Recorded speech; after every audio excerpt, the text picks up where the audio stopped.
Lots of action in the markets, including the primary markets. Let's decode what could happen next. And for that, independent market expert Mahantesh Sabarad is with us, along with independent emerging markets commentator Geoff Dennis. Great to have you both, gentlemen. We were talking about the Nifty hitting this mark by the end of the year with several market experts, but the markets seem to be in overdrive, and now we've crossed 20,000. How are valuations looking at this stage, Mahantesh? And are we likely to rise even further?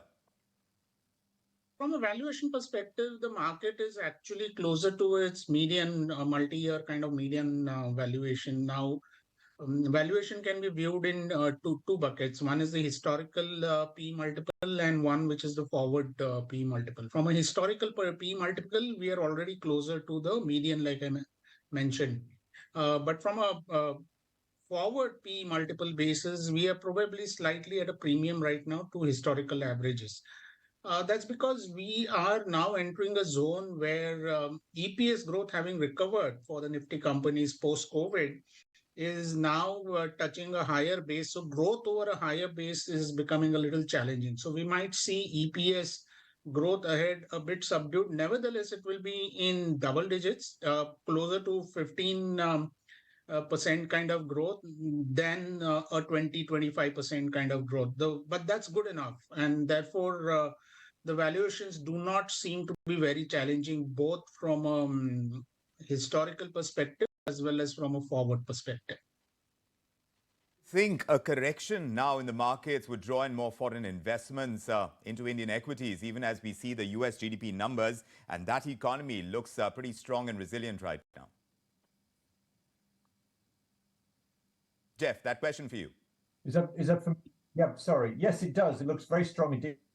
Although we must always remember that this is a historic figure from Q3, and I would expect the US economy to slow quite sharply, not to very low levels, but to slow sharply compared to 5.2% as we get into Q4 and also into Q1. Although it is worth pointing out that the retail spending over the Thanksgiving weekend has been astonishingly strong, so the consumer remains quite strong. Now, I think against this backdrop, as I've argued many times before on the program, I think US interest rates are at the peak, and I think that's been a very, very helpful move for equities generally, including India, over the last few weeks, during the month of November in particular. And I think you've seen this very nice rally in EM, although China's been a drag as always, seemingly. India's obviously had a nice month, as you've already reported. And I think that those conditions are still going to be there. I see bond yields staying relatively low now, possibly moving a little lower. The dollar is weaker, not that much weaker, so you're not really seeing a lot of benefit for EM currencies at this point. But at the end of the day, if the Fed is at the peak and we do get a slowdown in the US without a recession, these are very good conditions for emerging markets and for equities generally. And I fully expect, especially with the challenges China is facing, for India to continue to attract, or to begin to attract again in decent numbers, FII inflows, which I think will obviously support further gains in the Indian market as we go forward. So both of you are pretty sanguine and pretty assured about further growth in Indian equities, looking at all the moving pieces. Which are the pockets, Mahantesh, that you see in the markets that will show leadership from this point onwards? Would you stay with autos, IT, banks as of now? Would you make some contrarian calls? Vikram, over the last decade or so, Indian markets have transformed in terms of the sectoral choices that are now available for investors, and therefore making their portfolio even more enriched.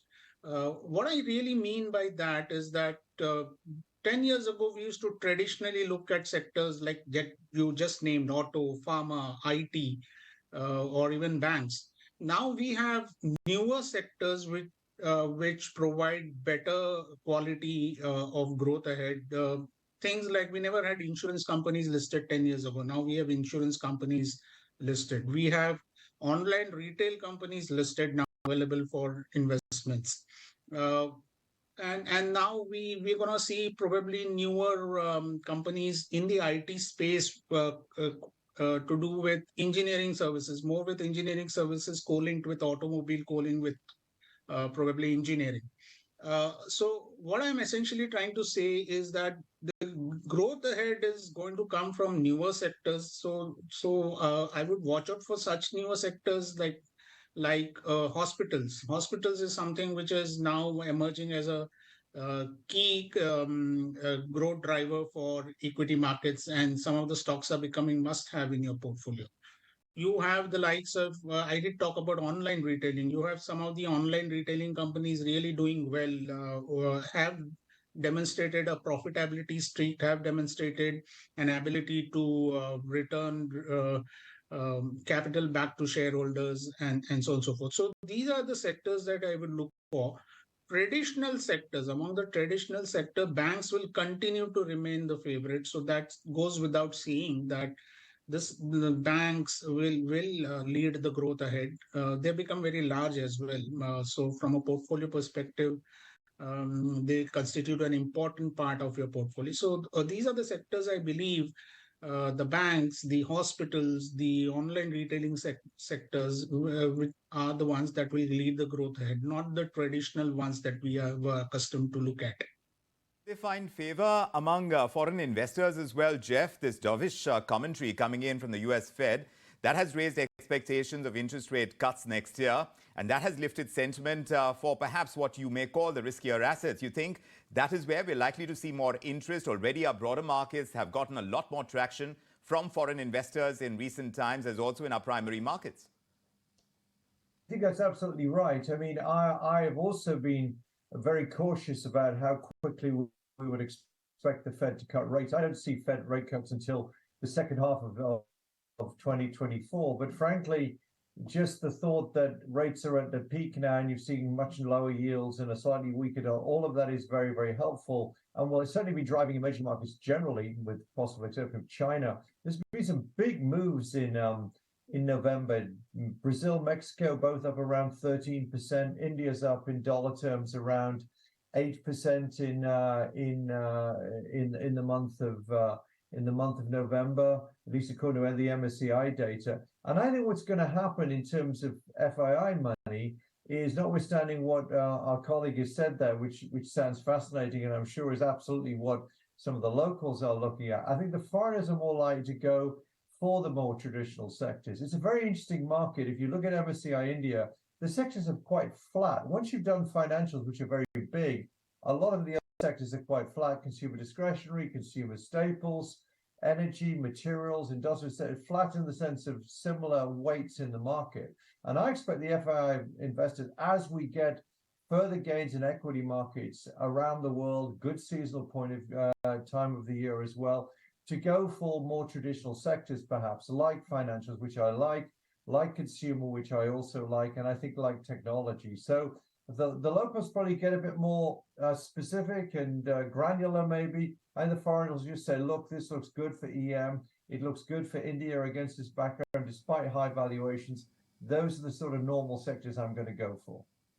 Right. And Mahantesh, if consumption remains the longest running theme, at least for the moment, how do you think the RBI's positioning on interest rates likely to change that, even as the volatility in crude oil prices continues to hang like a bit of a cloud on Indian equities, wouldn't you say?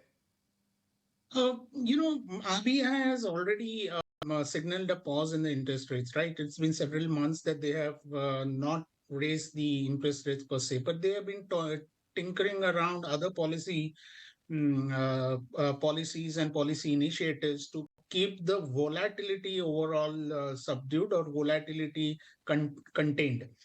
So I reckon the same kind of policy will continue to remain ahead, now that we have seen a successful transition into a normal economy post-COVID. We have seen consumer behavior becoming more sanguine, returning. The growth demand is coming back again. Probably the only part of the consumer segment which is still remaining quite subdued or worrisome is got to do with rural demand. But I guess over a period of time that should also be able to catch up ahead.